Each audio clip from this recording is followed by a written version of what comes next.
కబడ్డీ అంటే హంగామా వేరేగా ఉంటుంది. బికాజ్ అందరికీ ఇష్టమైన ఆట. మనిద్దరికీ చాలా ఎక్కువ ఇష్టమైన యెస్. ఆట ఆఫ్ కోర్స్. కమెంటరీ చేయడానికి.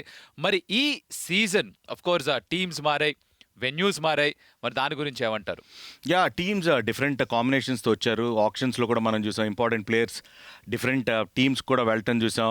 అండ్ మోస్ట్ ఇంపార్టెంట్ థింగ్ ఏంటంటే చాలా ఏళ్ల తర్వాత మళ్ళీ వైజాగ్‌లో ఫస్ట్ లెగ్ స్టార్ట్ కాబోతుంది. It's gonna be a cracker of a season, అందులో డౌటే లేదు. ఎందుకంటే వైజాగ్‌లో ఎప్పుడు కూడా క్రౌడ్ హెవీగా వస్తారు మ్యాచెస్ చూడటానికి. దాని తర్వాత జైపూర్‌లో ఉండబోతోంది సెకండ్ లెగ్. దాని తర్వాత థర్డ్ లెగ్ వచ్చేసి చెన్నైలో ఉండబోతోంది. అండ్ దాని తర్వాత చూస్తే ఢిల్లీలో. సో ఢిల్లీలో కూడా చాలా ఫుల్ హౌస్ ఉంటుంది. ఫుల్ క్రౌడ్ రాబోతున్నారు. సో తప్పకుండా వైజాగ్ అయితే మాత్రం it's going to be a great season. వైజాగ్లో స్టార్ట్ అవుతుంది కాబట్టి అక్కడ క్రౌడ్ అందరికీ, ఎందుకంటే చాలా ఇయర్స్ తర్వాత వస్తుంది కాబట్టి లిటరలీ అక్కడ అందరూ కూడా వెయిట్ చేస్తూ ఉంటారు. అండ్ ఆల్రెడీ న్యూస్ అనౌన్స్ అయింది కాబట్టి అందరు రెడీ అయిపోయి ఉంటారు కోత పెట్టడానికి.